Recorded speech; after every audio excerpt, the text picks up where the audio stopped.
చంద్రబాబు మాట్లాడుతూ ఒక ఛాలెంజ్ చేశారు. TRS, YSR Congress party, BJP ముగ్గురు కలిసి రండి. ఆయన చేతకాక ఛాలెంజ్కి వచ్చేది గంటకో మాట మాట్లాడుకొని కాంగ్రెస్తో జతకట్టామని చెప్పారు. దీన్ని ఏ రకంగా చూస్తాను? పవన్ కళ్యాణ్ అయితే ఈ పాచిపోయిన లడ్డూలు ప్రత్యేక హోదా. తెలంగాణలో టీఆర్ఎస్ గెలిస్తే ఆంధ్రలో వైఎస్ఆర్ కాంగ్రెస్ పార్టీ సంబరాలు చేసుకుంది అని ఒక విమర్శ కూడా ఉంది. సంబరాలు చేసుకుంది. తెలంగాణ సీఎం కేసీఆర్ విశాఖ వస్తే అక్కడ కట్టిన ఫ్లెక్స్లన్నీ కూడా వైఎస్ఆర్ కాంగ్రెస్ పార్టీ కట్టించింది అని చెప్పి ఎవరు తెలుగుదేశం పార్టీ.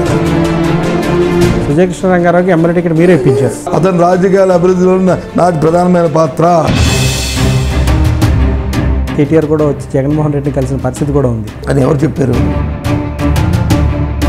రిటర్న్ గిఫ్ట్ వైఎస్ఆర్సీపీకి కలిసి వస్తుందా? ఆ రిటర్న్ గిఫ్ట్ ఆయన చంద్రబాబు నాయుడు.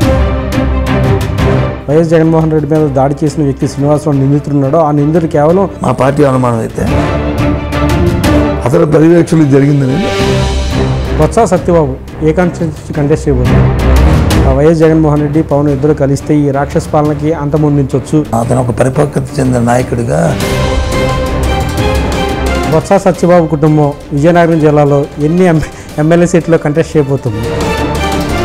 వైఎస్ఆర్ కాంగ్రెస్ పార్టీ సీనియర్ నేత బొత్స సత్యనారాయణతో వ్యూ పాయింట్ విత్ గంగాధర్ ఈ రోజు సాయంత్రం 8:30 తిరిగి రేపు ఉదయం 8:30 మీ 99 టీవీలో. Hello, this is your Nandu. Please do subscribe to New Waves Media. ఇలాంటి మరిన్ని మంచి వీడియోలు కావాలని కోరుకుంటున్నారా?